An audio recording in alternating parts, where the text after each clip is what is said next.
कुरुक्षेत्र के सियासी चक्रव्यूह में कांग्रेस के एक बड़े नेता का खात्मा होने के आसार पैदा हो गए हैं। हम बात कर रहे हैं अशोक अरोड़ा की। अशोक अरोड़ा बरसों तक ओम प्रकाश चौटाला के खासम खास रहे, वो पार्टी में नंबर 2 के नेता रहे और आजकल कांग्रेस के अंदर पूर्व सीएम भूपेंद्र हुड्डा के भी खासम खास हैं। भूपेंद्र हुड्डा अशोक अरोड़ा को कुरुक्षेत्र लोकसभा सीट पर प्रत्याशी बनाना चाहते हैं और 2024 का चुनाव लड़वाना चाहते हैं, लेकिन अशोक अरोड़ा इस बात से रजामंद नहीं है। अशोक अरोड़ा बखूबी जानते हैं कि ये चक्रव्यूह उनके लिए आत्मघाती साबित हो सकता है। ये सच्चाई भी है कि अगर अशोक अरोड़ा ने लोकसभा का चुनाव लड़ा तो उसे उसका बड़ा खामियाजा भुगतना पड़ेगा। अशोक अरोड़ा को लोकसभा का चुनाव जीतना ही पड़ेगा। अगर वो चुनाव हार गए तो उनकी बड़ी सियासत के साथ साथ छोटी सियासत का भी बंटादार हो जाएगा। अशोक अरोड़ा लोकसभा चुनाव लड़ने की बजाय विधानसभा का चुनाव लड़ना चाहते हैं। 2019 के चुनाव में भी मामूली से अंतर से ही अशोक अरोड़ा चुनाव हार गए थे। 2024 के विधानसभा चुनाव में अशोक अरोड़ा अपनी जीत पक्की मानकर चल रहे हैं, लेकिन उससे 6 महीने पहले लोकसभा का चुनाव उनके रास्ते का रोड़ा बन सकता है। इसकी बड़ी वजह है, अशोक अरोड़ा भी जानते हैं कि इस समय कुरुक्षेत्र संसदीय सीट के ऊपर बीजेपी का पलड़ा भारी है। 2014 और 2019 में भारी वोटों के साथ बीजेपी कुरुक्षेत्र सीट जीत चुकी है और 2024 के चुनाव में भी बीजेपी ही जीत की प्रबल दावेदार है। इसलिए अशोक अरोड़ा कोई रिस्क नहीं लेना चाहते हैं। अशोक अरोड़ा ने अगर लोकसभा का चुनाव लड़ा और वो हार गए तो वो विधानसभा का चुनाव भी हार जाएंगे, क्योंकि लोकसभा का चुनाव का खुद प्रत्याशी होने के चलते उनके लिए विधानसभा में इस बात का जवाब देना मुश्किल हो जाएगा कि उनकी लोकप्रियता उनके खुद के हलके थानेसर में कम क्यों है। अगर थानेसर में बीजेपी का लोकसभा का प्रत्याशी अशोक अरोड़ा से ज़्यादा वोट ले गया तो वही परिणाम विधानसभा में दोहराए जाने का खतरा पैदा हो जाएगा, जो किसी भी सूरत में अशोक अरोड़ा सहन नहीं कर पाएंगे। इसलिए अशोक अरोड़ा कुरुक्षेत्र सीट के लिए अब अपने विकल्प के तौर पर दूसरे चेहरे की तलाश कर रहे हैं। अशोक अरोड़ा ऐसे नेता की तलाश कर रहे हैं जो नवीन जिंदल की तरह संसदीय क्षेत्र में वोटों का समीकरण बदल सके, गैर चार्ट वोटों को कांग्रेस के साथ जोड़ सके और जीत का परिणाम हासिल कर सके। ऐसे चेहरों की तलाश में ही अशोक अरोड़ा आजकल इधर से उधर फोन मिलाने का काम कर रहे हैं, लेकिन अभी तक उनका जुगाड़ बैठा नहीं है और इसलिए हर दिन के साथ उनकी चिंता बढ़ती जा रही है। अगर भूपेंद्र हुड्डा ने उनको चुनाव लड़ने का आदेश दिया तो अशोक अरोड़ा मना नहीं कर पाएंगे, लेकिन वो भी जानते हैं कि अगर उन्हें लोकसभा का चुनाव उन्होंने लड़ा तो वो उनके लिए आत्मघाती गलती साबित होगा, क्योंकि लोकसभा चुनाव में हार के बाद विधानसभा चुनाव में भी हारने का खतरा बढ़ जाएगा। यही वजह है कि अशोक अरोड़ा इस सियासी चक्र से बचना चाहते हैं। वो 2024 के लोकसभा चुनाव में नहीं उतरना चाहते हैं। भूपेंद्र हुड्डा समर्थकों को लगता है कि अशोक अरोड़ा को प्रत्याशी बनाए जाने के चलते पंजाबी वोट बैंक लोकसभा में उन्हें मिल जाएगा और उसके बलबूते पर कांग्रेस ये सीट जीत सकती है।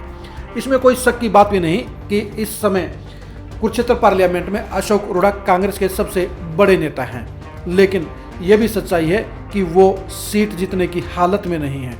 वो हार के शिकार हो सकते हैं और इसलिए अशोक अरोड़ा लोकसभा के चुनाव में नहीं उतरना चाहते हैं।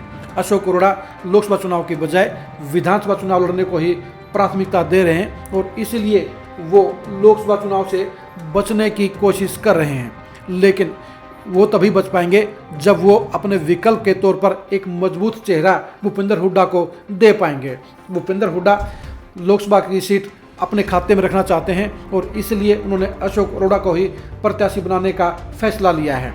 पार्टी के प्रभारी दीपक बाबरिया के सामने भी हुड्डा समर्थकों ने सबसे ज़्यादा अशोक अरोड़ा का नाम लिया है। उन्होंने उनकी पैरवी भी की है, उनको पंजाबी और गैर जाट नेता बताते हुए उनके बारे में तमाम पॉजिटिव बातें प्रभारी के सामने कही हैं और उनको टिकट मिलने में कोई दिक्कत भी नहीं आएगी, लेकिन दिक्कत हार की है।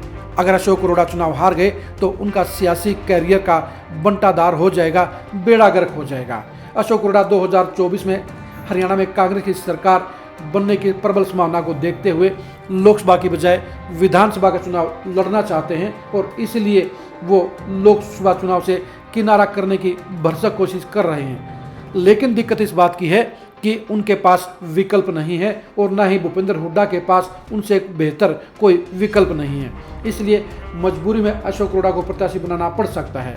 अगर भूपेंद्र हुड्डा अशोक अरोड़ा को प्रत्याशी नहीं बनाते हैं और किसी छोटे चेहरे को प्रत्याशी बनाते हैं तो उनकी टिकट की बारी भी कट सकती है और शैलजा या रणदीप सुरजेवाला अपने खेमे किसी नेता को टिकट दिलवाने का काम कर सकते हैं। इसलिए एसआर के ग्रुप को पीछे रखने के लिए भी भूपेंद्र हुड्डा अशोक अरोड़ा के नाम को लोकसभा के टिकट के लिए आगे कर रहे हैं। लेकिन अशोक अरोड़ा जानते हैं कि चुनाव लड़ने का उन्हें भारी खामियाजा भुगतना पड़ सकता है, यानी उनकी सियासत को भारी झटका लग सकता है।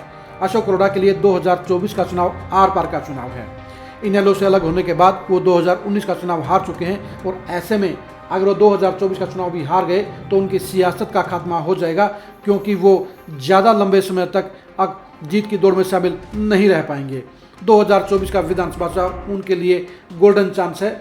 उनके समर्थकों में 2019 के चुनाव में मामूली वोटों से हार की टीस अभी भी है और उन्हें लगता है कि 2024 के चुनाव में जहां एक तरफ उन्हें सुभाष सुधा की 2 बार की नेगेटिविटी का फायदा मिलेगा, वहीं पिछले चुनाव की मामूली हार का लोगों से इमोशनल समर्थन भी मिलेगा। इसलिए अशोक अरोड़ा को 2024 के विधानसभा चुनाव में अपनी जीत अभी से पक्की लग रही है। लेकिन अगर उन्होंने लोकसभा का चुनाव लड़ने का फैसला लिया तो इस पक्की दीवार के भी ढहने का खतरा पैदा हो जाएगा, क्योंकि लोकसभा चुनाव में अशोक अरोड़ा के लिए सबसे बड़ी दिक्कत थानेसर सीट की है। थानेसर सीट पर दोनों ही बार में यानी 2014 और 2019 में बीजेपी को भारी वोटों की लीड मिली थी और लोकसभा चुनाव में भी बीजेपी लाखों वोटों से जीती थी।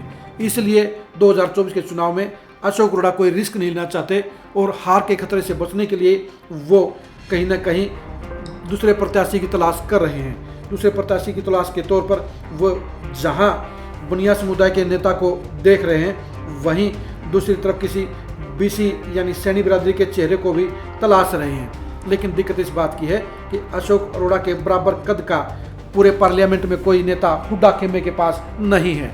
इसलिए अशोक अरोड़ा के इस चक्कर में फंसने के आसार पैदा हो रहे हैं। लेकिन अशोक अरोड़ा अंतिम समय तक इसी बात की कोशिश करेंगे कि वो चुनाव ना लड़ें, क्योंकि वो जानते हैं कि अगर लोकसभा चुनाव लड़ने पर थानेसर सीट पर भी अगर वो पिछड़ गए तो फिर विधानसभा चुनाव हारने का भी खतरा पैदा हो जाएगा।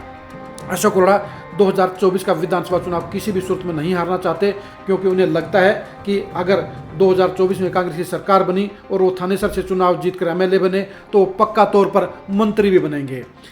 रोहतक की पॉलिटिक्स से चलते जहां भूपेंद्र हुड्डा के पास दूसरा कोई पंजाबी नेता नहीं होगा, वहीं अशोक अरोड़ा की वफादारी और अशोक अरोड़ा के बड़े कद के चलते उन्हें मंत्री बनाना आसान होगा। इन सारे फायदों को देखते हुए ही अशोक अरोड़ा 2024 का लोकसभा चुनाव नहीं लड़ना चाहते हैं और वो सिर्फ विधानसभा चुनाव पर फोकस करना चाहते हैं। लेकिन दिक्कत वही पुरानी है, वही सबसे बड़ी समस्या है कि उनके बराबर का विकल्प भूपेंद्र हुड्डा के पास कोई नहीं है। यानी अशोक अरोड़ा इस मामले में फंसते हुए नजर आ रहे हैं। अब देखने की बात यही है, क्या अशोक अरोड़ा कोई मजबूत विकल्प तलाश कर पाएंगे या नहीं कर पाएंगे। अगर वो विकल्प तलाशने में सफल रहे तो वो चुनाव लड़ने से बच पाएंगे, और अगर वो विकल्प नहीं तलाश पाए तो भूपेंद्र हुड्डा उन्हें मजबूरी में चुनाव लड़ने का आदेश देंगे। कुरुक्षेत्र जिले में बने हुए इस कांग्रेस के चक्रव्यूह से निकलने के लिए अशोक अरोड़ा अभी से हाथ पैर मार रहे हैं। अब देखने की बात यह है कि वो अपने मंसूबों में कितने सफल हो पाते हैं। कुरुक्षेत्र में अशोक अरोड़ा की पॉलिटिक्स को गहराई से जानने के लिए आप लगातार खरी खरी न्यूज़ के साथ जुड़े रहिए। आप हमारे फेसबुक पेज को लाइक कीजिए और यूट्यूब चैनल को सब्सक्राइब कीजिए। नमस्कार।